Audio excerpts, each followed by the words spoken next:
No. Especially like. Hey everybody, best friend Steven here. Just wanted to kind of tell you a little bit about the episode you're about to hear. This was our supersized episode with Justin Evans from the Generation Y podcast and the Peripheral podcast. It was super exciting to have him on the show, but let me tell you, was it a tumultuous recording session?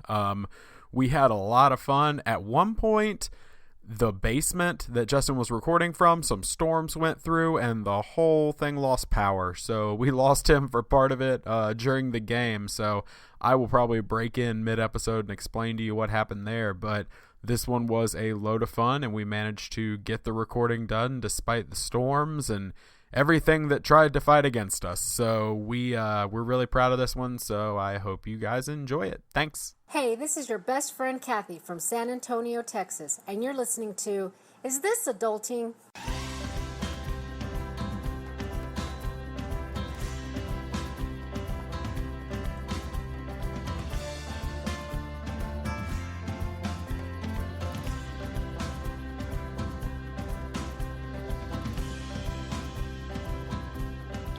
Hey everybody, and welcome to Is This Adulting, a weekly conversation between two best friends navigating adulthood as overgrown man-children. I'm best friend number 1, Stephen Pappas. And I'm best friend number 2, Chris Grimmett. And today, yet again, we have an amazing guest. This week, we are joined by one of the hosts of the insanely popular true crime podcast, Generation Y, as well as his own podcast, The Peripheral, Justin Evans. Justin, thanks so much for coming on the show. Hey, thanks for having me. And I'm waving, but the listeners can't see that. That's all right. We can see it, though, and that's what matters. Yes. Yeah, that is what's important. So the listeners come second on our audio exactly. show. This is really about us, you know. There you go. So we're going to get into our first topic in just a few minutes. But, Justin, why don't you give everybody kind of a brief summary of who you are and what your podcasts are and where they can find you and your projects? Cool. My name is Justin. I do the Generation Y. I started doing it back in, I think, 2012. And it's a true crime murder mystery podcast. You can find me on Twitter, Facebook, Instagram, all those places. You can listen to the podcast, Stitcher, iTunes, all those good places. And I just started doing the Peripheral podcast in the last few months or a year, and it's interview-based style, and I talk to listeners that have suffered terrible tragedies or have survived something, you know, in their life, just random kind of taboo stories or stories that I don't think should be taboo but are taboo in today's society. So, yeah. Right. Yeah. That's awesome. It's awesome. Another warrior breaking the stigma. Yeah. And that's why I really love when you guys talk about your mental health check. So there you go. Yeah, we do that every episode. In fact, we're going to do that right now. What a segue. You just helped us I'm so so much. good. But the thing is, we got a segue, but before we do the mental health check-in, we have like a little bit of housekeeping we have to do. No problem. Ruin The segue was ruined. It was perfect. All right. No. Go with the freaking flow, dude. All right, let's go. You set me up for it, and then I tore it down. I Fine. tore everything down. Let's clean the house, so to speak. Go Sorry. ahead. What do we have to a little bit say? of housekeeping. First off, we want to thank Kathy for the audio drop at the beginning of the episode. As always, if you'd like to do that, you can do it on an iPhone. Just send us a file of you recording yourself saying, hey, this is so-and-so from City State, and you're listening to Is This Adulting? And those have been an awesome thing to see and to kind of connect with the listeners. Yeah, but maybe say it with a little bit more energy than what Steven just recited that as. All right. I've never heard you sound so sad. I'm like, hello. I guess this is this adulting? I'm from wherever. Like God, this is not an episode of NPR. Come on. Yeah, okay, we'll try to be a little happier than I am, I guess. Absolutely. This week, we passed our first Patreon goal, which was awesome. And so huge shout out to our supporters over there. That was really exciting to see. And we've kind of revamped our Patreon rewards this week because I feel like as supporters of the show, everybody deserves to have recognition. So if you give it the $5 level or more, we're going to go ahead and give you a shout out on here rather than saving that for different levels, and we'll shout you out in the groups on Facebook too, just because I think everybody deserves recognition for contributing to our little passion project. So I'm going to go back a little bit for the ones we've missed since our campaign started. So just real quick, I want to say thank you so much to Jennifer, Brenda, Emily, April, Stacy, Robert, and Rhonda for your pledges. We absolutely could not be doing this show without you. So thank you so much for that. Yeah, shout out to Robert, the lone man, who is giving us some love on Patreon. I didn't even realize that. It's all ladies and Robert. So, I mean, Robert might like that, but yeah, so thank you, everyone. Yeah. And last but not least, we wanted to let you know about a campaign that we're taking part in called #2pods_a-day. It aims to introduce podcast listeners to 2 independent podcasts every day for 30 days. We hope to give visibility to some great indie podcasts that you probably haven't heard of. So #2pods_a-day encourages you to listen more and listen independent. Find more shows like ours by following @2pods_a-day on Twitter and Facebook, or just search for the #2pods_a-day. With all that out of the way, we are going to now start this week with what should have been segued into beautifully by Justin. But then I screwed it all up. We're going to start with our mental health check-in for the week. So, Chris, how's your mental health been this week?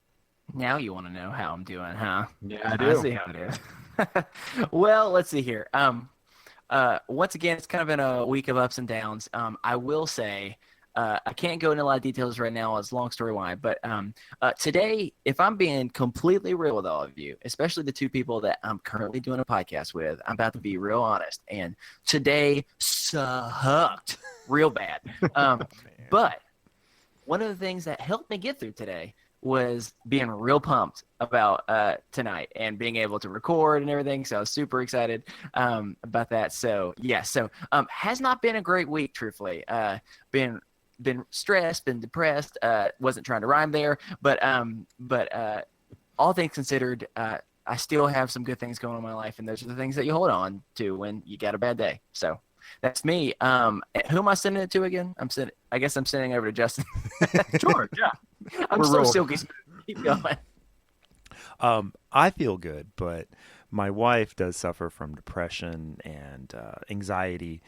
And she had a rough week, and the other night she came home and there was a huge spider on the doorknob, in the middle of the night, and she screamed, and I had to deal with it. And then today, just one thing after another, things go wrong, and maybe it's not a bad thing, but like a horrible thing, but even the smallest things can chip away at you and just kill your motivation. So she thought that somebody had hacked into her PayPal account and spent like over $1,000. Oh, shit. And so she was on the phone with PayPal, on the phone with her bank, and she finally just drove down to the bank to figure it all out. And she walks in, and the bank teller is sitting there talking to her, and he has a spider on his head. Shut a real spider crawling around. Are you kidding me?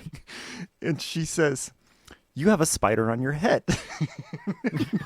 As any normal person would. And he goes, "Excuse me, sir. I would like to talk more about my account, but before that." And he said, "I thought there was something crawling around." And she said, "That dude's a creep." She goes, "I felt a tickle." Yeah. She says, "Do you want me to flick it off with a business card?" And he says, "Yes." Oh my God. So she Your wife's a brave woman. Yeah, because she's arachnophobic, totally. I mean, she ran away from the huge spider on the front door. Now she's having to deal with Spider-Man at the bank.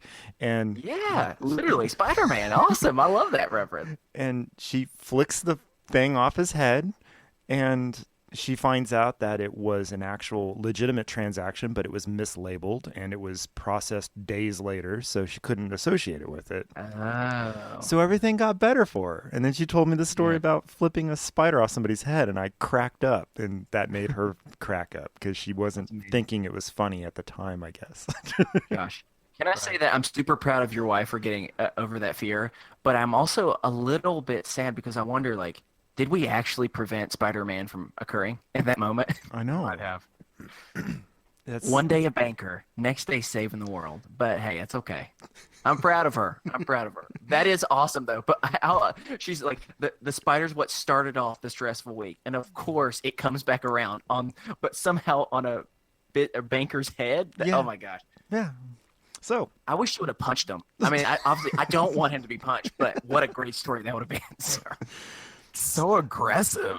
Well, you know what I mean? More of like for the funniness of it, not because I Right. specifically want bankers to be punched. If you are a banker listening, I'm not promoting violence against you. I'm sorry.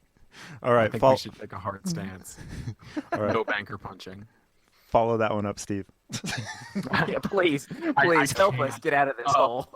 I like how I'm going from the jokey like laugh, like it was up and down, and I'm just like, well, for those of you that have listened for a while, kind of not in a good place. Steven is back. Not a good week. Started off pretty well. Went out of town for the first time in over a month for more than 24 hours, which has been really hard for me since my dad died. That's a huge accomplishment. Yeah, and I only had to take like one calm down pill over the course of the weekend, so that was good at least. But since then, so far, not been a great week. Therapy was interesting this week. Tried a guided meditation during that, which have worked for me in the past, but I actually had a panic attack during the meditation because she kept telling me to focus on my breathing, and I focused too much on my breathing, and I started just wigging the hell out. Hyperventilating, yeah. Right, exactly. And it wasn't good. And then she told me the same thing she's been telling me for weeks, which I've actually reached out to the people in our best friends group on Facebook to hold me accountable, to not be so negative, to get out of my own head, and to stop tearing down myself and my work, saying that I have no value to offer anybody, or no good things to offer anybody. So hopefully the people in that group will keep me accountable, and anybody listening, if you want to call me out, if you notice I'm being super negative, call me out, go for it. Because I need to stop that. But lastly, she decided this week would be a good week for me to start doing things I haven't done in 5 months, like looking at pictures of my dad and actually beginning to process what happened in December, because I have not done that yet. I just kind of moved on, at least as much as I could make myself, but subconsciously, clearly, it caused some problems, what with all the PTSD and the medications and all the stuff I've been dealing with. But this is the week that we've decided it's kind of time to start pushing through that. So I think that's probably part of why it's not such a great week, because I've been making an effort to actually grieve for the first time in 5 months, and it's not been fun. So yeah, but optimistic, trying to stay optimistic as always. I think I'm going to come out on the other side just fine. So Isn't it strange that you can not grieve when it happens? You can bottle that up, and then you literally have to let it out later. Yeah. Right. Exactly. And that's what she thinks I've been doing. And I mean, I don't disagree with her. I just kind of picked up and pressed on because I thought that's what I needed to do at the time. But now I think it's time for me to finally process all that emotion. And that actually kind of ties in with, we have a mental health check-in from a listener this week. And we always do things anonymously on the show. And when I was putting together the show notes, I was watching Netflix. So we're going to refer to this person as Kimberly Schmidt. So I'm going to now read her check-in. She wrote in and said, when my dad passed away 7 years ago, I didn't allow myself to grieve in ways that were healthy. This sounds familiar. I kind of shut down emotionally and made myself so busy that I didn't have time to sit with the fact that my dad was dead. I was able to see a counselor, but I didn't go back after my first visit because I didn't feel like crying as much as I did, especially in front of a stranger. I wish that 16-year-old me had stuck it out for more sessions, but in the one session I had with this grief counselor, she explained to me that I was far more anxious than depressed after losing my father. While I've never had a formal diagnosis, the anxiety caused by losing a parent, even 7 years ago, has stuck with me. And so I can definitely kind of relate to not grieving properly this week. Absolutely. And we want to thank pseudonym Kimberly for sharing that, because I know that sort of stuff can be hard to open up and talk about. But we are trying to do that here. And sometimes you get a 5-minute mental health check-in that's like, doing pretty well, hope we're gonna be good. And then some days you get a 15 minute one where we're just being real. We're just being honest. And so this week's not been a great week, but you know what? We pick ourselves up and we move on and we talk about it. That's the biggest thing, is I think it's important to talk about it and not just sweep those feelings under the rug. So yeah, for all you as Kimberly always, Schmitz out there, we'll be your Titus. For anyone who, yeah, thank you. I appreciate that. I was going to say, I get it. Thanks. As always, if you have a mental health check-in you'd like to share, an idea of how we can encourage you throughout the week, we are not professionals, but we are more than happy to just talk to you as friends. You can email us over at isthisadultingpod@gmail.com, or you can reach out to us in the Is This Adulting Best Friends group on Facebook. I know that's become a very supportive, awesome community. Yeah. So without further ado, we're going to get into some topics, and I'm going to just intro this first topic here because I think it's something I've been wanting to talk about for a while, and Justin was very open to talking about it. So if you'll just bear with me for just a second. Uh-oh. If you smell what the Rock is cooking. Oh, yes. Oh, just listen to those sweet licks for a second. Hold on. Oh my gosh. Alrighty. We are talking about wrestling, and if you just clicked off, I'm sorry. We're talking about other stuff, so don't. If you hate wrestling, give it a try, and if not, don't just abandon us. We have so many things to share with you that are both wrestling related and not wrestling related. We have games to play later that you need to listen to. Fun games are going to be had, but I wanted to talk about this for a while, specifically like the 80s and 90s era wrestling, because I know that you guys both have experience with this. I, growing up, did not watch wrestling, period. Wow. Like zero. I thought it was kind of dumb. I saw the dude with the black hat and the long trench coat, which is The Undertaker, and I was like, that dude's kind of badass. But aside from that, like, I have no interest in this. I knew who The Rock was, but that was about it. And then when I was about 23 years old, something very weird happened. I was a sociology major, and so I enjoyed, like, studying people. And so I was in my friend's basement, and he was watching Monday Night Raw from that week.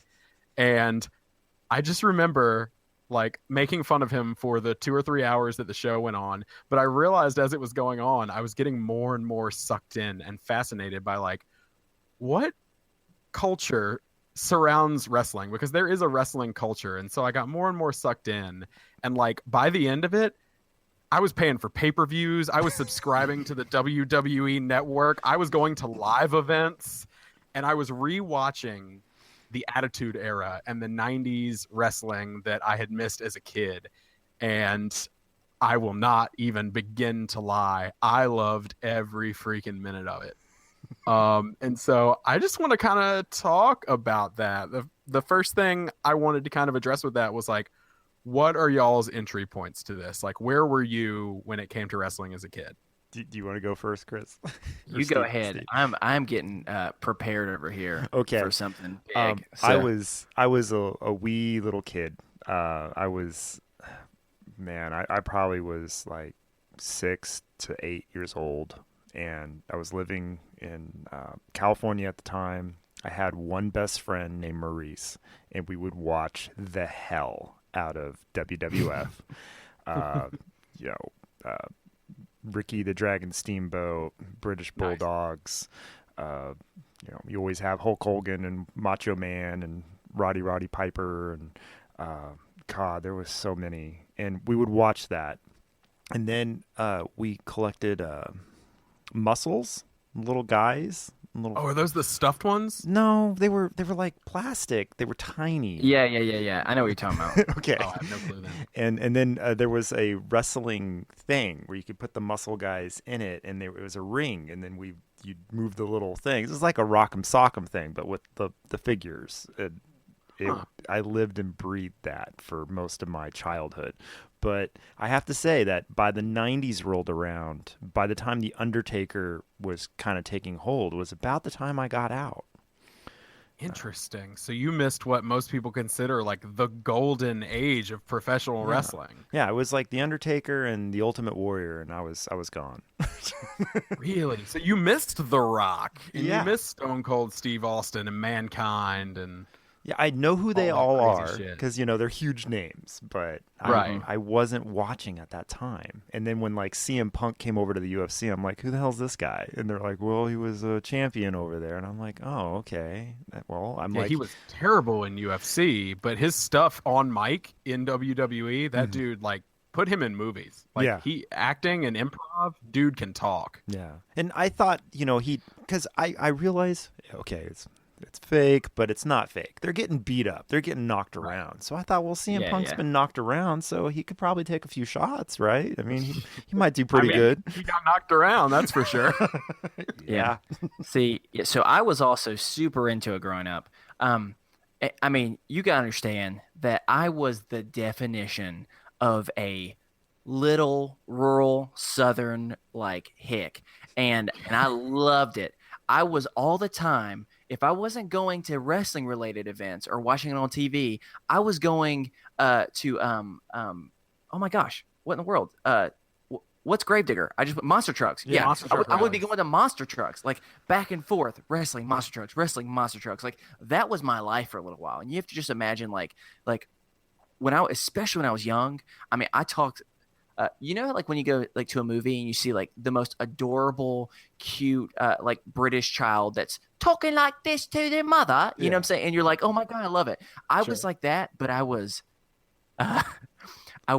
very, very Southern. I don't even know how to explain how Southern I was. I was like, I love Gravedigger. Like, I mean, I was. I'm I had to picturing do little Chris just like, Mom, look, it's DDP. I mean, that's what I'm saying. Oh, look, it's Hulk Hogan. Perfect. Like, I mean, I was like flipping out. I loved them.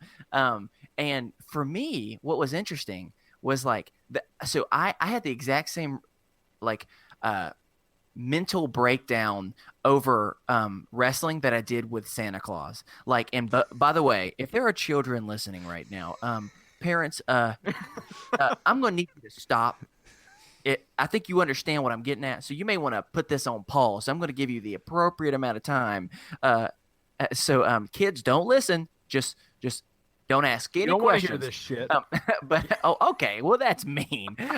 But anyway, so I gave a fair warning. So when I was wrestling with, when I first found in elementary school, they're like, "Hey, did you hear the crazy news? Santa Claus isn't real." And I'd be like, "Shut up, that's not true." And over time, I began to start like, "Oh my god, I think Santa might not be real." The same was true with wrestling. Like people would be saying, "Did you know that all of that wrestling's fake?" And I was like, "Don't you dare say that. They're my heroes." And so I was like freaking out. And it took, I mean, I did not want to believe it. It took like 2 or 3 years before I fully one day started really paying attention. And like, I just saw like them do. It's really funny now when you watch it because sometimes, I mean, it's pretty realistic, but there are times where you will very much see the case where it is so fake. And I just remember like that exact moment when I'm sitting there and I was cheering and I saw a really, really fake like punch. And I was like, dang, I think it's over for me now. Like it was just like, it was one of those like the same way it's like, I'm too old to still believe in Santa. Like it was that same like, oh no, it was just such a sad night. Yeah. So, but that does not take away from those magical years. I loved wrestling.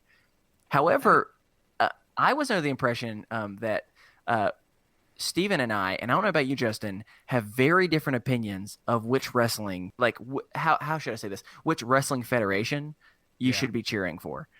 We are on strong differences on that. So would you like to go first, Steven? Well, it sounds like Justin may have missed the wars. The between WWE, the Raw. WF. Yeah. Yeah, it's the Raw and Monday Night Nitro, or Monday Night Raw and Monday Nitro. Like, I feel like you probably missed out on that, but like, and I did too, to be honest. So it's just me. Until I was an adult. Yeah. Just little baby Hick over here, just yelling. Right. But looking back Greensboro as Golf. an adult and watching some of it, I'm like, ooh, one is clearly superior to the other. And that is WWF at the You time. better Like, shut that dirty mouth of yours. That no. dude, WCW had friggin' RoboCop showed up and like saved somebody from a cage. Like, it was over the top ridiculous. Okay. Like, Where All was Captain Slaughter? Sergeant Sar- Slaughter, Sergeant- that was a WWF in like the 70s and Oh, 80s. Yeah. That was Okay. good stuff. I'm about to send you. I'm about to send y'all a picture. Oh God. Let me here we go. explain in a nutshell why WCW was better. And Are it's you about not. to send me a picture of one man that I think you are? No. No. I should do that. What he is referring to, everyone, is easily one of the best wrestlers that have ever existed, and that's Goldberg. Who actually technically cannot wrestle at all. He's a terrible technical wrestler. He does 3 moves and pins the guy, and that's the end. Hey, when you're doing it right, you're fine. That's not correct. You don't break something that's not fixed, or whatever the freaking saying is. Goldberg was amazing. All right, so I'm about to send you. I'm about to send you this right here. Let me just give you a little bit of intro first. This wrestler is, and to be fair, this does not look like a normal wrestling picture. This looks more like he got a picture taken in the back alley. It's not good quality, so just heads up. But this guy's name was Norman Smiley. I just sent you a link. Oh my God. I can't find a picture with him. So his last name is Smiley. Later on in his career, he began to wear this very, very tight. I mean, would you just say it's like briefs, basically yellow briefs? But he would have but he had a smiley face on his front area, and he pretty much looks like if anyone's ever watched Sister, he looks like the dad from Sister is the best way to explain that. But he pretty much looks like most likely guy to let you break in front of him at your grocery store. He's just like, he should not be a professional wrestler. But send that link again. Do you see him? No, Right, send it again. Got it. Send that link again. Oh, sorry. Let me send it again to you. Yeah, because it's too this good is for him definitely a not to very see. interesting It picture. should pop up in your main window. Yeah. Oh. Does he not look like? More of a dad? And I also picked like the weirdest pose I could find. He kind of looks more like he's about to go to the restroom than he is to fight somebody. But I can't tell if see, he's 5 foot WCW tall or 7 feet tall. One of the two. I think he's more like 5 feet tall. Okay. But I mean, I don't even know how to explain it. It was just so amazing. They had so many types of wrestlers. At one point, they had what started as just WCW, and then the Bad Boys came out, and it was the NWO, and it was NWO versus WCW. The NWO. And where did all those guys come from? Oh, they came over from the WWF. Oh, it was Hulk Hogan and Scott Hall and Kevin Nash just coming over to another federation. Huh. Yeah, because they realized, we want actual quality wrestling. No, That's they what wanted money. They've come out and said they wanted money. You can't have money without quality, my friend. That's not true when Ted Turner's back actually, at you can, but whatever. Yeah. So that's my contribution. I loved it so much, and I just didn't like WWF. Also, WWF had to change their name because the Pandas were mad at them. Yeah. And what was it? The World Federation. Yeah. Or They Foundation. just stole a name that's trying to help the Earth. So whatever. We're in a very petty argument right now. I apologize. We've gotten a little bit. We are. So many people are just like, oh my God, they had Justin on for this. Like, I know. That's fair. That's fair. I mean, yeah. We could go on for a long time with that. But we had awesome people. We had this guy named Rey Mysterio, Justin. I don't know if you ever saw him or went not. to WWE and had a much more successful career. No, that's not true at all. But whatever. Okay. Whatever. Rey Mysterio was like 5 foot tall, Uh-huh. and whenever he would wrestle someone, he wouldn't just like fight him. It would almost just be like, okay, imagine like it's a cartoon, and all of a sudden a squirrel gets in the house, and and the squirrel's all over you. You're trying to like catch up with it. It's like he would wrap around their body like 7 times before they get it. I mean, it was He's a pretty luchador. amazing. Like, I mean, it was pretty amazing. So Rey Mysterio was there. We had Sting, which was one of the most amazing people. I was Sting growing up for Halloween many years in a row. I loved him with all my heart. We had Diamond Dallas Page. I could just keep going on and on. So, but continue. Finish whatever you need to argue. I've won this argument. I'm just wondering who you think is either like the most athletic or talented technical fighter out there, wrestler Ever or currently or ever. ever. Ever. Ooh, see, that's hard. Ever. Honestly, technically, there's a guy out there right now who wrestled in New Japan Pro Wrestling Hmm. named I don't- Shinsuke Nakamura, Oh my gosh.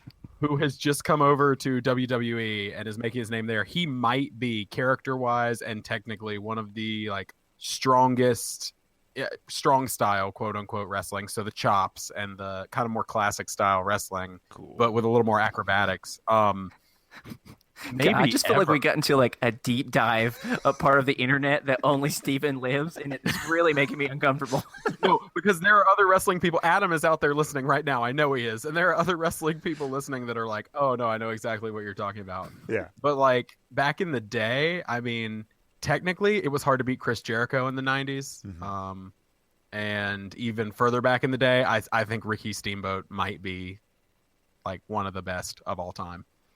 I think Ricky Steamboat, what a horrible name. All right. Ricky Steamboat sounds like the guy that's trying to sell you like used cars, like somewhere right now. I would say, I think we can all agree that the worst wrestler, and tell me if you disagree with this, has to be Ric Flair, right? He was bad. He was I not mean- good. I mean, his catchphrase is literally onomatopoeia. Mhm. Woo! Just over and over. And he still does that. We live in North Carolina, so let me just let you know, Ric Flair, like, he's from North Carolina, and he takes advantage of every little cent that he can make in North Carolina from being famous there. And you see him all the time. You're like, Ric Flair, shut up. We can hear you from a mile away. Man, you are just trying to piss people off on this episode, aren't you? I'm sorry. I have some hot takes about wrestling, and one of them is Ric Flair. No. You're not welcome at my dinner table.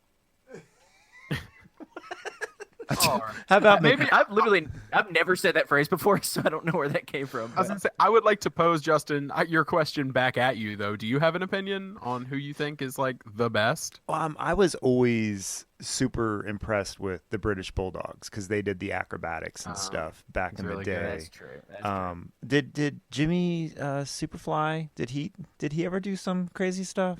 I thought he did. That was like in If his by name. crazy stuff you mean murder his girlfriend, then yes. Some might argue that is the craziest of stuff they could have done. He did do a lot of crazy stuff, like Touche. jumping off of 15-foot cages and stuff. Though. Yeah, yeah. I just remember that they called him Superfly because he would jump off crazy stuff and that. Unlike the other guy that actually died, and I think he died here in Kansas City. Owen Hart. Yeah, I think that was here. I could be wrong, but yeah, they. Yeah, was he the one that was? Are you talking about the one that was rappelling in Yeah. from the ceiling and the line snapped and he fell? I heard that they didn't even hook him up. He thought he was hooked up, and he just. Oh and no! he I didn't fell. realize that. Yeah, Oh, well, I shit. could be wrong. Yeah, and it was live on pay-per-view. Luckily, they Mhm. had cut away to an ad Yeah. for his entrance, so it's a really downer thing. I do have a question. This is gonna take it away from the the multiple aspects of death that we have just referred to Sure. in wrestling. Now I know that Steven's gonna have a strong opinion on this. Oh God. Now I know that many of the wrestlers it's undeniable that they're super fit. I mean, because they have muscles coming out of every possible part of their body. But how is it possible that there are some wrestlers that, like, you could argue they may be kind of wrestling fit, but they definitely don't have the best beach bodies. Let's just say it that way. What about those wrestlers? How do they survive in this world? I think that They don't. yeah, that's true. But I think What that about like Mick Foley or whatever? yeah, Nick Foley was Who? in there. Nick Foley or Mick Foley, yeah. I The think, Big Show. I think you have personality goes a long way. Right. I guess so. Exactly. I mean, people who are good on the mic don't have to be like Roddy Piper was not the best technical wrestler, but damn, could he cut a promo? Yeah. I mean, it was one of those things. Like that's really what it comes down to is charisma and character work, and then you just gotta have to be all right in the ring, and they'll give you a push. It seems like so. All right, real Yeah, quick because yeah. we've been talking about wrestling for a while. And I know we want to get into Chris's game because I'm really excited about it. Real I'm quick, excited. do you have you guys like a top moment that sticks out in your mind as like your favorite moment from growing up watching wrestling?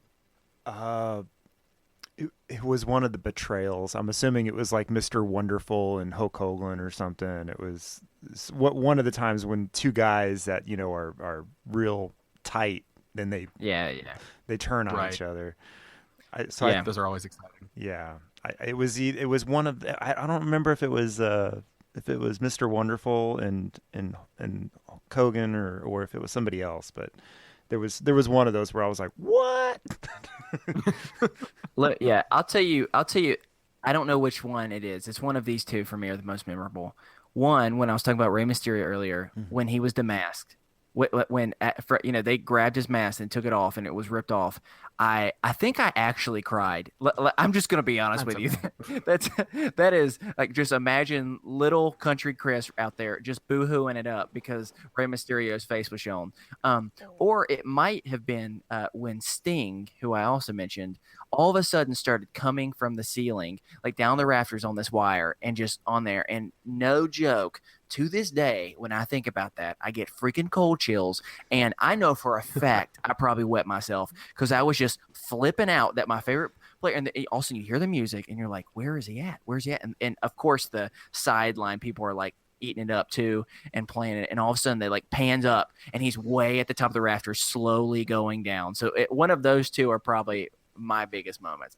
All right. I don't know if I get to have a biggest moment because I didn't watch that era of television growing up, but I feel like the one that always sticks out in my mind is probably the most famous moment in wrestling history, which is when The Undertaker threw Mankind off of the top of Hell in a Cell onto the announce table, which was like 15 or 20 feet below. He climbed back up and then got choke slammed through the chain link onto the ground. Like he had a tooth that went through his lip, was coming out his nose. Like it was just one of those epic, like, okay, you can say wrestling's not real and it is scripted, but these guys, they go through hell. Yeah, seriously. If someone is listening right now has never seen that, on a real note, like I had not actually seen that live until many years later, and it's brutal. I mean, it's both impressive and also just like, how stupid was that? Like, I mean, like it is shocking what they did, jumping from pretty much like multiple stories down, and I mean, it could have been really bad. Oh, he could have died. The story goes that when he came back through the curtain afterwards, he had to be helped out. And when they got him back through, Vince McMahon hugged him and said, I appreciate what you just did for this company, but if you ever pull bullshit like that again, you're fired. I mean, oh my gosh, it was crazy. But yeah, so. All right. Well, I just wanted to kind of talk about that this week because I said on the first episode, like, wrestling is part of my nerddom. And so I just wanted to address it, and Justin seemed pretty open to talking about wrestling. It was a part of my childhood, so I was okay with it. Exactly. There you go. So, Chris, I know that you're excited. Oh, I am just chomping at the freaking bit. It's time to play the game, everyone. I am so excited. All right. So let me just give you a heads up. I introduced this game 2 weeks ago, and then Justin specifically asked for it. And so I brought it back.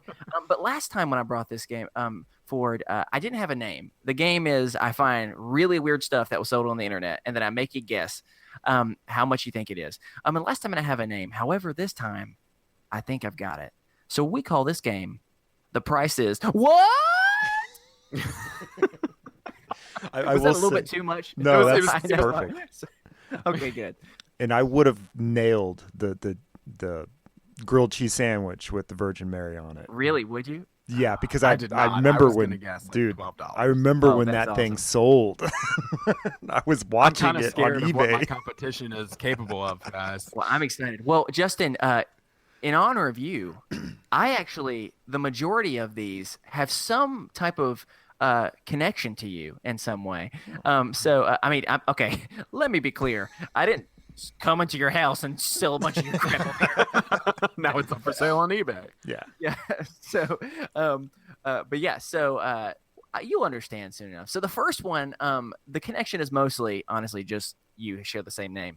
But so the first one that you have to guess and tell me how much you think it was sold on the internet for, this is the year 2000 that this was sold, was Justin Timberlake's half-eaten French toast. I'm going to go with I'll give you 10,000. I'm going to give you a little bit of Okay. a backstory just to help you with this. Okay. All right. So he Interrupted his guess. No. I Give me know, backstory. I might I'm change. trying to give you as much information as possibly can. Okay. So he's on an interview on a New York radio station. For some reason they give him French toast. I'm not completely sure why, but he takes a little bit of that and he's like, this is too heavy for me, and just kind of pushes it to the side. And then the DJ snags it. Just kind of puts it away and then later puts it up for auction. And this 19-year-old superfan placed the winning bid. How much do you think that it sold for? Okay.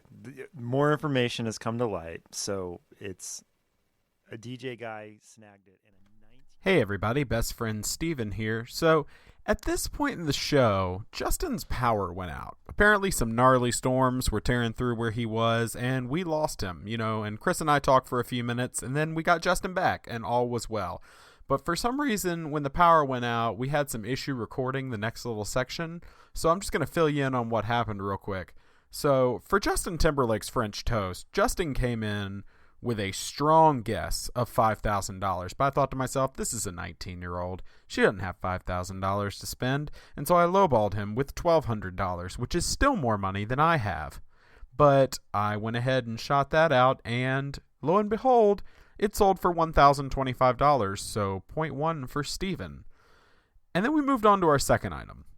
And I'm going to drop you in the middle of our discussion of this second item. It is a suit of armor for a guinea pig. I came in with my first guess at $2,500, and now Justin has just asked just how intricate of a suit of armor this is. So, thanks, and I'll drop you back in. Decently intricate. Okay. Your guess was 2,500, right? Yes. Okay. I'm going to go 1,200. Justin, guess what? Did I You nail? were off by $50. It sold for $1,150. Well done. All right, I'm going to send you this link right now. Okay, And let's see. we'll put this link on the show notes too. It just popped up on the screen. Says you. That's this extra work is- for me. Whoa! Now do you see why it needs to be on there? So metal. It is so metal. That's why I could not help but put that on there. It is a beautiful thing. We're getting a long pause while we wait for Justin to open up this link. Yeah, I think my modem's still. Oh my God, that is Isn't it? remarkable. It's beautiful, isn't it? I probably would have gone higher if I had seen these pictures. I know that I would have guessed the same. If anything, if I made all that, I'd be kind of pissed off that I only got a little over $1,000 for that. That looks This like is a lot of hours. work. Hours of know. craftsmanship. Yeah, I would have paid $1,000 just for little baby Sea-Doo that the thing is on. Oh. Would you? Yeah, no, I wouldn't, but it sounded good. All right, whatever. We're going to keep going. We are now tied 1-1, and now we're getting into the really, really Justin-based ones. This is for a true crime guest. This is exactly what you were wanting. So we're going to start off with a serial killer's fingernails. Which serial one? killer? Roy Norris? I've never heard of him before. It's Who? in the 70s. Roy Norris. Hold Okay. on. Let's see if I can. He's It's actually the little bit that I heard from it. It's actually a real sad story. Yeah. And I'm not going to read the whole. episode of Generation Y, Roy Norris. Yeah, I'm just for the sake of for a trigger warning for certain people. I'm not going to actually read the story, but it's a pretty horrible situation. I can send you the link if you. It actually doesn't have a picture of the fingernails, which actually is kind of comforting that it doesn't have that for me. But yeah, so I'm actually going to. Should I give you? I think I'm going to give you a hint on this one, just because I'm open it wide open. There was actually only one bid on this item, Okay. so just to help you with the guess. So How many fingernails? Does it say that? I don't. I guess that would mean something, but does it say? I like how they're keeping it. No, they don't. It's just pretty broad. They're just like, hey, deal with it. It's some fingernails. Hey, you're the sick person that wants to buy them, so why not just? Why are you complaining? So, yep. So, there was one bid, and it's for this amount. Justin, you go first. Okay. So here's my thought process here is this guy's not Ted Bundy. He's not a big name. He's kind Right. of a C or D list serial killer. Yes. And they don't carry as much weight. Then you put on top of that there was only one bid, so I'm gonna say $120. Okay, $120. Steven, what are you thinking? $4.95. Well, I'm gonna give you a hint. One of you were $5 off. And Steven, that would be you. Yeah, I was They gonna only sold for $9.99. Is that shipping including? Yes. Which honestly, can I just say, I know that there's a lot of things that are bought on the internet that have to deal with serial killers. Yeah. But there is something real comforting for me to know that this person said, "Hey, here's some fingernails from a serial killer," and then the internet's like, "Nah, we good." Yeah. Oh. $10. That's as high as we're going. And finally, so we're now we're at 2-1, Steven. Yeah. I do have the tiebreaker if we need it. However, this last one, I'm gonna be real with you. This is definitely the creepiest of all the things that I have picked so far for this game. Okay. And also, this is without a doubt the most expensive item that I put on this game. So just to give you a little bit of a hint in that. I'm just gonna read it because I don't know how else to go about it. Let's do it. It is a latex mask of Casey Anthony. Oh. It is so creepy. It was originally made for a parody video, and it was later considered possibly one of the most frightening masks on the planet. And it sold in 2011. I don't know how many bidders there were for this. However, I need to emphasize again, this is without a doubt the most expensive item that has ever been on this game. It's more expensive than the cheese, the grilled cheese Virgin Mary. Yes. Okay. And so, I will start with Steven this time. Steven, you have any idea how expensive, and believe me, it's expensive, the latex mask of Casey Anthony was? God. $187,000. $187,000. Yes. Interesting thought. Okay, I like that guess. How about you, Justin? Can you get this for the win? The real guess is, are you going to guess higher Okay, or for lower? the tie. Oh yeah, this is for the tie. You're right. This My is bad. for the tie. Hey, my name's Chris Kermit, and I don't do math. That's why I'm on a podcast. He's like giving me the win. He's like, we got Justin on him. Just gonna Yeah, I was give like, him well, the- come on. Just gonna let him win. So, Justin, the real question is, are you going to go higher or lower than 187,000? I'm gonna go lower. Okay. I'm just deciding how much lower. I don't want to go like $1 lower because that's kind of a jerk move. I like Steve. I'm gonna pick $98,000. Okay. I would like to let you both know We're way off. that you were both very wrong, because this latex mask of Casey Anthony's face sold in 2011 Oh god. for $999,900. what? Just so you know, that is $100 less than $1 million. It sold for that? It sold for 900,000, wait, yes, Yeah, 900,000, or $999,900. Somebody's stupid. I hate the world we live in. I know. And I wasn't joking. When I saw that, that's why I mean, my jaw dropped. Because if someone offered me a latex mask of Casey Anthony, I'd say, get away from me very quickly. But Can Yeah, you so- Google who bought it? I could, you think I would do the research, but honestly, I think I was just so afraid to actually see the mask. If it's some, That was my real. I mean, if it's some CEO, I'm boycotting him. Just, Yeah. All right, if I can find this thing, I am so afraid to look this up. In the meantime, though, can I just point out that this is the first time in the history of Is This Adulting that a host has beat the guest in a game? That just means you have to come back on for round 2. yeah. Oh my gosh. Okay, y'all. Who bought it? Oh my Was it God. Donald Trump? I don't know who bought it. Oh my gosh. I just looked up. I just saw. Oh my God. I'm Chris is just too found the mouse. busy looking at the picture. Oh my gosh. Okay. Okay. Okay. Let me send you a link to this picture while I do a little bit more on-site research. So y'all don't have to. Here's the link to the picture. Oh my goodness, this is even creepier than I No, thought. God, no. Why would no. someone spend that much money, almost $1 million? Oh my No. gosh. Come on, load, damn it. It was No, you don't want it to. 105 bidders. That thing's looks like a crappy Halloween mask.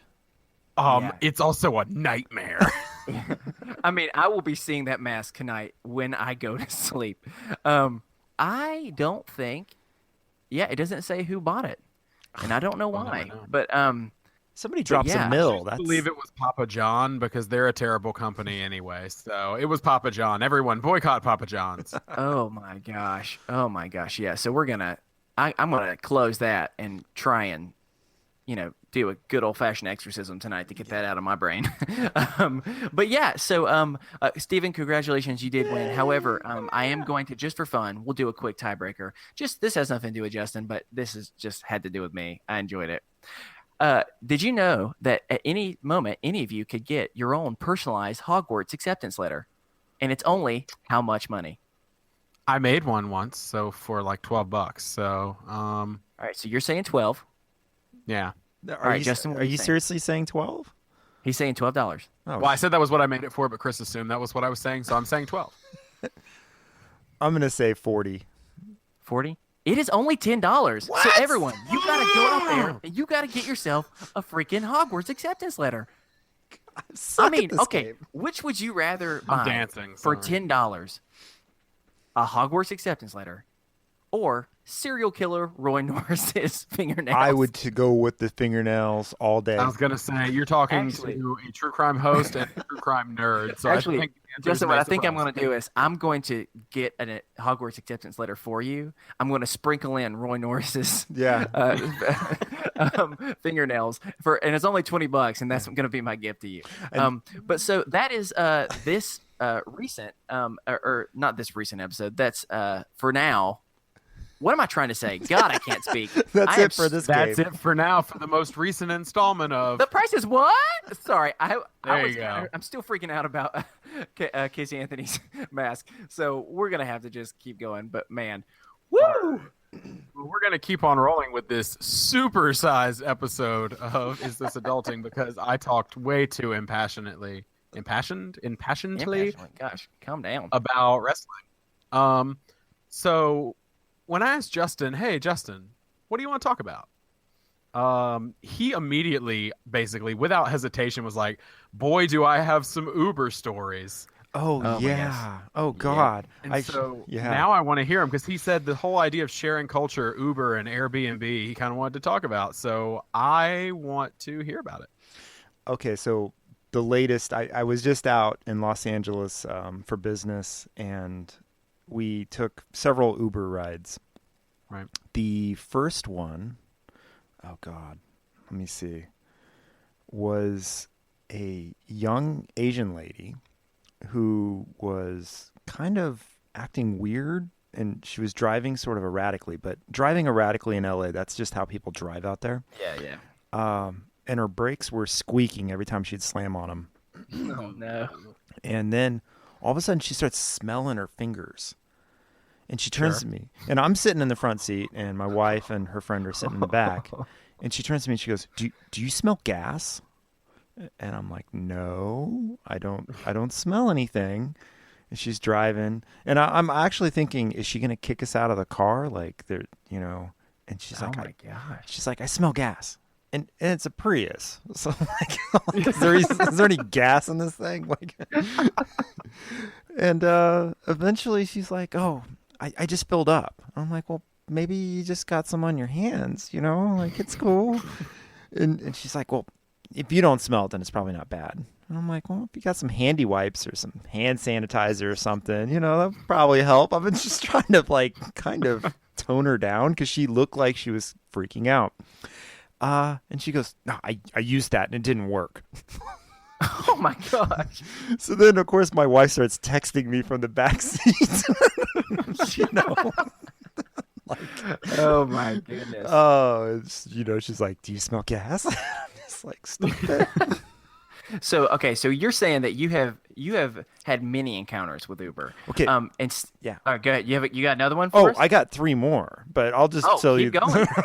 This is every single one that we had out there was a little odd. Actually, I'll just tell you the next 2 because they were ridiculous, and the other ones weren't quite as funny. Dude picks us up, younger guy. Of course, he's driving like crazy man. And he's taking us to Melrose, and I ask him, he's talking about whatever, and then for whatever reason, he started talking about politics and the election. And I'm just like, whatever, I'll just kind of go on with it. And I said something to the effect of, it's like every politician has, eroded our rights away for the last 50 years. And then he went off about JFK and the whole conspiracy and then all the Kennedys that were killed. And the dude went down this rabbit hole that I've never heard before. I've heard all the conspiracies. This guy was on another level. And were you furiously taking notes for the next episode of Gen Y? No, I just stopped talking because nothing he said was making sense. And again, my wife starts texting me from the back seat. I'm like, you have a new friend. Gosh, did you begin I feel like I would have immediately started looking at the car locks just to make sure that I do have easy access if need be. And then he completely got the address wrong and missed our stop, and we had to backtrack 15 minutes because 2 blocks in LA is 15 minutes. Yeah. So we had to sit there and listen to this crazy man rant for another 15 minutes, and that was interesting. And then the final one was this older, suave black dude in a BMW picks us up. And I'm like, I'm down with this. He's playing some hip hop music. But then he starts going on about R. Kelly and the video. Oh my goodness. And he's like, watch the video, Judge. She doesn't look 14. And I'm like, dude, seriously. Defending R. Kelly? Yes, defending him. You don't often hear a pro R. Kelly stance. Yeah. So at that point, I'm like, get it together, Uber drivers in LA, because wow, psychotic, 3 in a row. I think that sentence has probably been said a lot, though. Get it together, Uber drivers in LA. Gosh. Okay, so you have a lot of experience with Uber. Steven, I know that you have 0 experience with Uber. I have 0 experience with Uber because I'm scared they're going to stab me every time. Yes. So let me give you the experience of I'm in the middle. I just a country boy that had never been in an Uber before until last year. Went to I was in a larger city. I was really nervous about my first Uber experience. I knew I was going to have to do it, right? And so I had some people who were in the city who kind of knew. I'm the type of, I'm your stereotypical Southern guy where I'm going to walk up to you. Pretty much, I'm the person that you hate driving Uber that wants to sit and talk with you. Yeah. I want to make everyone's be my new best friend. And so I met some people on just the side of the road that would help figure out how for me to use Uber because I didn't understand what to do. And so I finally get in there, right? So I hop into the car and not thinking anything of it. I've already broken the number 1 rule in Uber. And it's frustrating because you have all these unspoken rules that they're not posted. No one knows about them. And here's the number 1 rule. You don't get into the back seat. You get into the front seat. But unlike taxi drivers, all the better to stab you, my dear. No. And again, I'm not disagreeing with you. I'm just saying, so I get in the back seat because I'm assuming this is what taxis do. So yeah. I do the same thing. I get in the back seat, and immediately he looks at me. He's like, "Oh, you want the back seat people?" And it just keeps going. And I was like, I'm sorry, I can get in the front. He goes, no, don't worry about it. And so all of a sudden, then he just starts going. So immediately I'm feeling uncomfortable. But it's you know what? Whatever. I'm going to turn this around. I clearly made a mistake of some sort. And so I began to try and start talking to him, and he refuses to talk to me. And I'm not saying like he won't even give me like one word answers. Like I'm like, hey, so how long you been doing this before? And I could see him like looking at me in the rearview mirror and then just looking back down. And so I am just feeling like the stupidest guy in the entire world. And then so I did a shared Uber, which is something you can do to keep the prices down. And so all of a sudden another guy comes in, and he knew that it was shared. And so he went to go into the back seat, opens it up. He goes, "Oh, you're back there?" And then so I get probably shamed again. He slams the door, gets in the front, and maybe this is a little bit too southern of me, but he gets in the front seat, and I go to shake his hand and go, "Hey, nice to meet you. I'm Chris." And he has his headphones, like earbuds. He looks at me for like no joke, a solid like 5 to 10 completely silent seconds, staring at me, and then just slowly raises his earbuds, puts them in his ear, and turns around. And so I'm just sitting there like in the back, just both embarrassed and shamed, and like, why does everyone hate me? I thought Uber was about sharing and about making friendships, but clearly that is not what Uber's for. Okay. And so that's my main experience of the big city doesn't like small little southern folk who just want to be your friend. Know that the title of this episode is definitely going to be backseat people. I'm a total backseat person. When I get into an Uber, I always get in the backseat. Thank you. So that's what was upsetting me. Later, I talked with other people like who were from the city who always rode Uber, and all of them were laughing at me, and they're like, "Are you kidding me? You got in the backseat? How awkward!" And I was like, "Okay, I don't think that's that weird." No. Especially like, what is my definition of a taxi? My definition of taxi has always been, if you get in the front seat, they're going to think that you're trying to steal their car. Yeah. So right. I just assumed to be the exact same thing. Now Lyft expects you to get in the front seat because they're all happy, friendly, and want to talk. But Uber is a backseat kind of deal. But a lot of Lyft and Uber drivers are the same, but Lyft has that whole different culture, you know. Yeah. So if you've never been onto any type of like ride sharing app, let me just give you a heads up. If you're just a simple little country folk like me, be prepared to be shamed if you do not make the right decision. So it's going to be a red pill, blue pill situation as soon as you get to the car. Which one will you choose? And yeah, so just give you a heads up in advance. Do you want to hear? Have you ever done Airbnb? Yes, absolutely. You have? How has that been for you? Okay, I'll tell you the two most ridiculous stories again. Okay.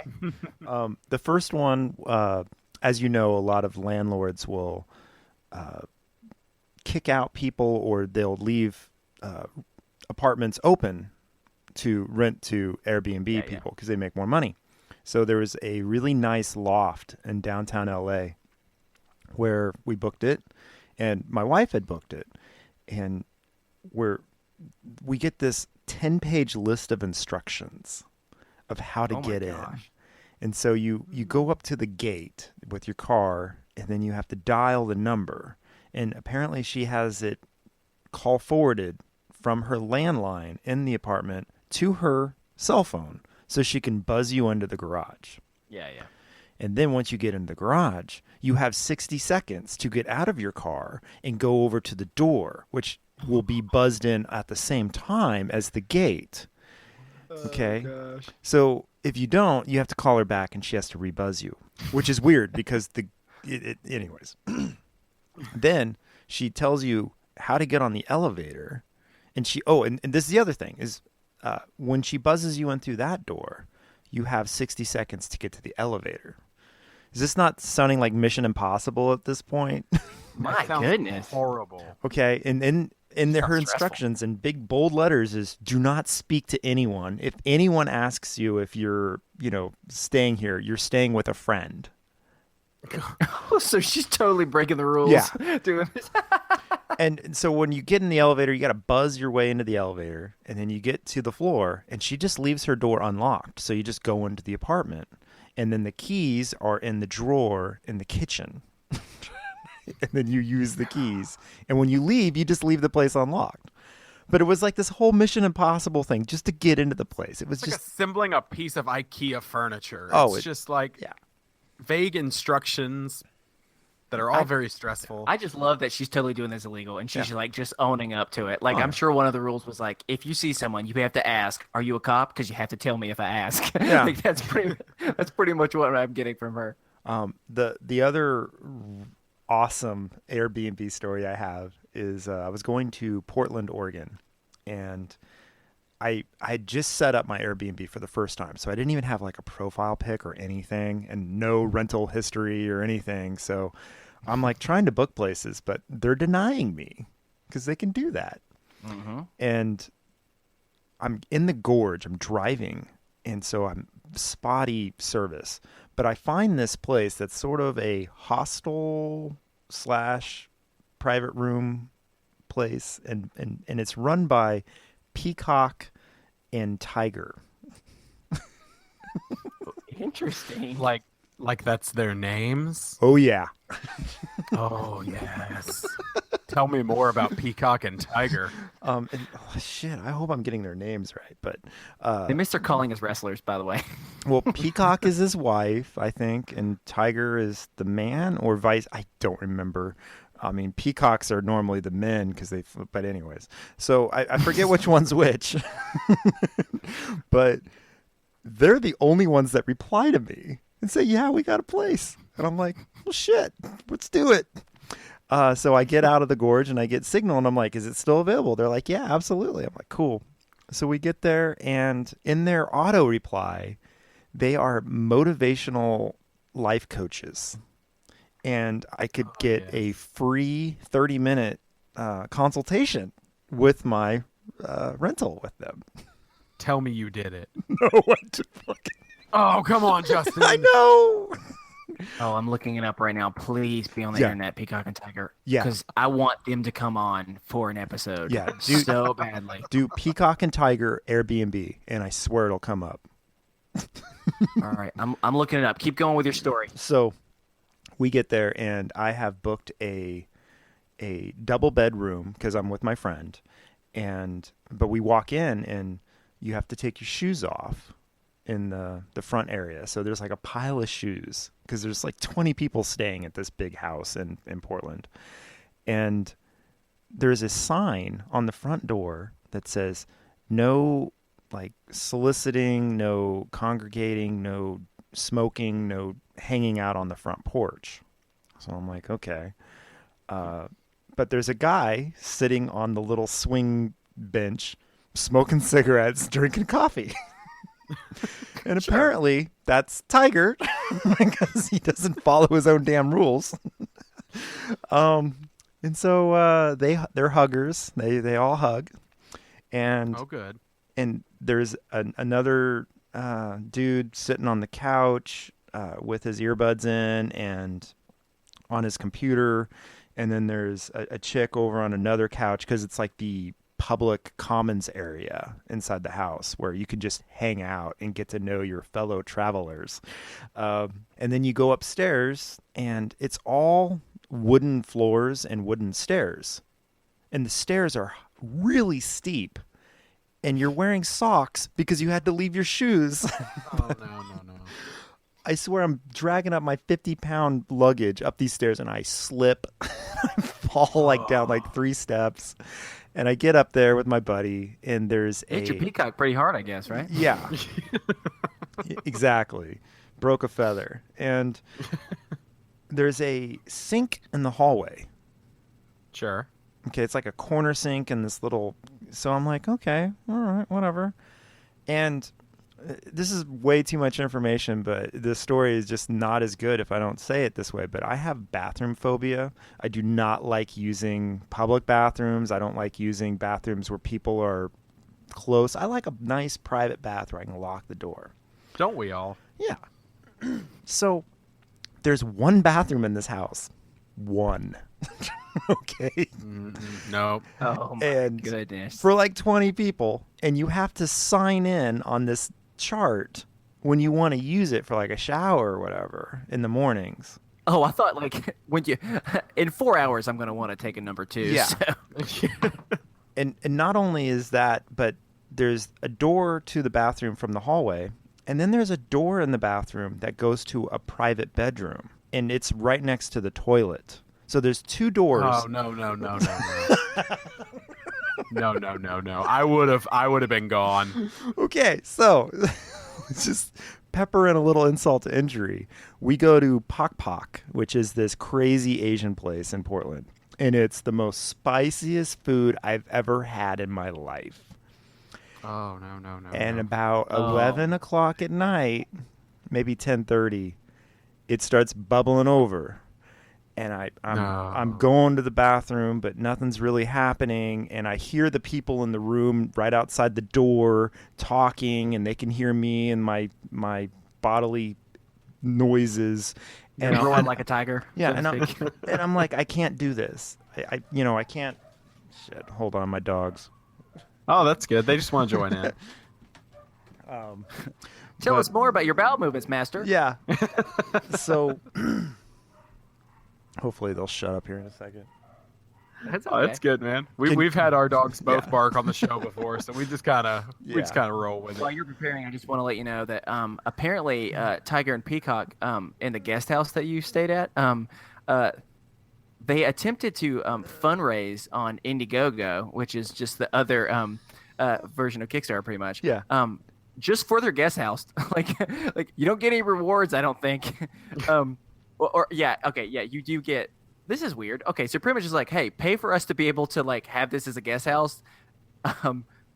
It's just a very strange thing. But I'm looking at the house that you stayed in. Mm-hmm. That you stayed in. It was nice. It is nice. It's kind of surprising. So I know that something evil's going to happen. And I've already made 3 trips to the bathroom, and each trip was 20 minutes. But I know that the final tidal wave has not come. Right. And I'm done. I cannot go to that bathroom one more time. So I tell my buddy, I'm like, I'm going to go find a store. I'm going to go leave. I'm just going. So I don't know, it's late, and it's like a Monday night or something. So I'm like, I don't know if bars are open that late. So I just Google 7-Eleven. So I walk about a good mile to a 7-Eleven, and I walk in, and I'm picking up stuff. And I know this is totally not about Airbnb anymore, but the story goes. No, I'm enjoying it. And the guy behind the counter is on the phone, and he's not acknowledging customers. And there's a few customers in there, and there's a hipster dude that's standing behind me. And I know that, they're not going to let me use the bathroom unless I buy something. So I pick up like $1 stick of gum, and I'm standing there in line, and this guy's on the phone, and he jumps up from behind the counter, and he runs to the back, and he comes back, and I'm just sitting here in pain and suffering and sweating. And I'm like, is everything okay? No acknowledgement. I start listening to what he says. He has a very thick accent, and I start to realize that the system's down, and he can't ring anyone out. Oh no! No. And I after 10 minutes, and again, I walked a mile. I put my stick of gum down. I turned to the hipster behind me, and I'm like, I'm out of here. Tell him I'm not buying this. And the hipster just looks at me and goes, ooh, does a stupid hipster shrug. And I'm like, you're useless. I'm like, drop your, Pabst Blue Ribbon, your PBR, and go eat a, pork belly taco or something. And so I leave. That's a lot of anger, Justin. I know. I think that's the poop talking. It was angry poop talking. And so there was a bar right there. And I walk into it because it's all lit up. But it's like the nicest bar I've ever seen. They have like this huge wine rack, and there's this, fine young lady in a nice little dress. And she's like, "Do you have reservations, sir?" I'm like, "No." Yes, I do. I'm like, "No." And she goes, "Well, do you want to sit at the bar? We have open seating there." And I'm like, "Sure." I go, "But can I use the bathroom?" She goes, "Well, it's only for customers." And I'm thinking, what's the cheapest drink this place has? It's probably $20 freaking. So I'm not using the bathroom here. So I abandon this mission, and I walk away again. Oh, Justin, this is hurting me right now. And there's homeless people in tents up and down the street. And I'm considering asking them where they go and if any of them have toilet paper, because I'm like at that point.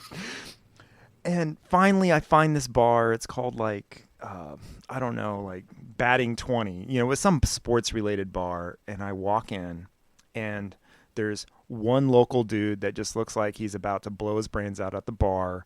There's two obnoxious women with a man playing darts.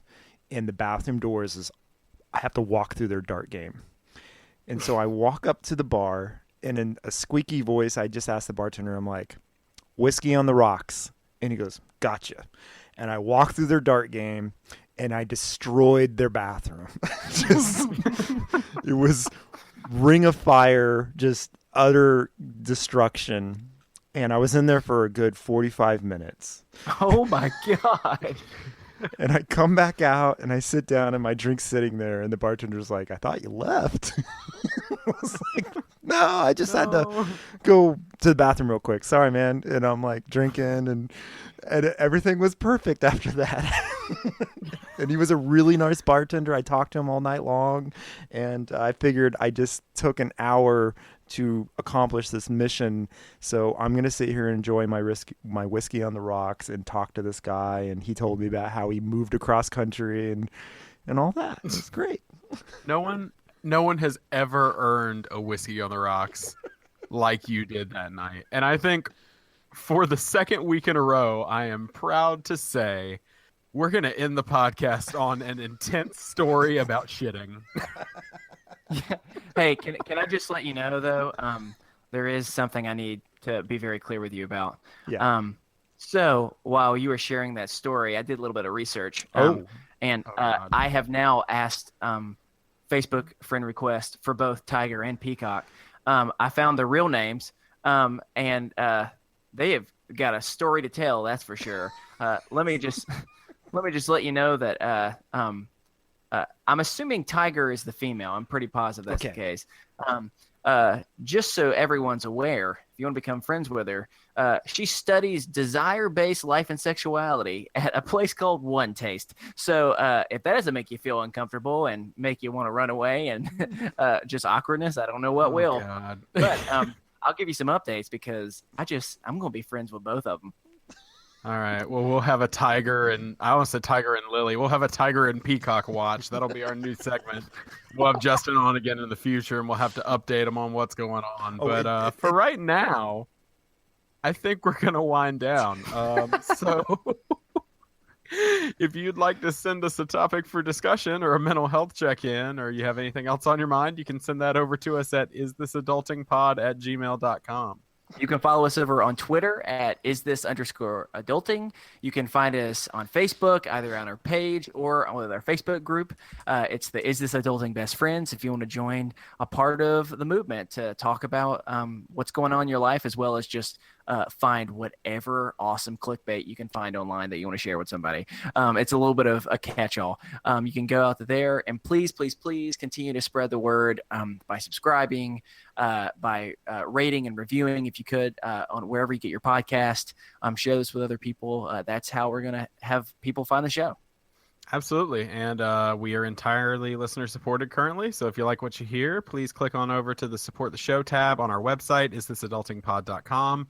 We have tons of cool rewards on Patreon, exclusive content, and much, much more you'll receive in return for your support. In fact, if you've enjoyed this conversation with Justin, we're going to record a conversation with him right after this, breaking down kind of his podcasts and what he does, and just talking a little more in depth about my favorite episodes of Gen Y and his favorites, and go from there. So definitely check that out. You'll get that if you support us at the $5 level or more. And don't forget to grab all your Is This Adulting merch by clicking the merch tab on our website. We'd like to thank the collection for the use of our theme music, The Borrowers, off their album Ars Moriendi. Justin, thank you so much for coming on the show. Thank you. Cannot thank you enough. I hope you had fun. Oh, absolutely. That's what we try to do here, and we'd love to have you on again in the future and hear more crazy stories, because I love a person who can tell a good story. So, do you want to remind folks where they can find you? Everywhere. Everywhere. There you go. He's off heard the it here, grid. folks. He's in the air you breathe. Generation Y and the Peripheral Podcast. And on the Peripheral Podcast, look for my face because there's a few other Peripheral podcasts out there, and I feel bad now that I took their name. Oh, well. That's all right. We won't blame you. All right. Well, that's going to do it for us here on Is This Adulting this week. I've been your best friend, Steven. I've been your best friend, Chris. And I've been your best friend, Justin. And remember, kids, be happy, stay healthy, and go hug someone. Because you never know. They may have just bought a serial killer's fingernails online, and you don't want to risk not giving them a hug. They need a hug. Something might be wrong. I mean, seriously, though, do you want to risk that? I am definitely hugging whoever bought some serial killer's fingernails. I believe it. I believe they need a hug. All right. Have a good week. Hug them with a KC mask. Bye!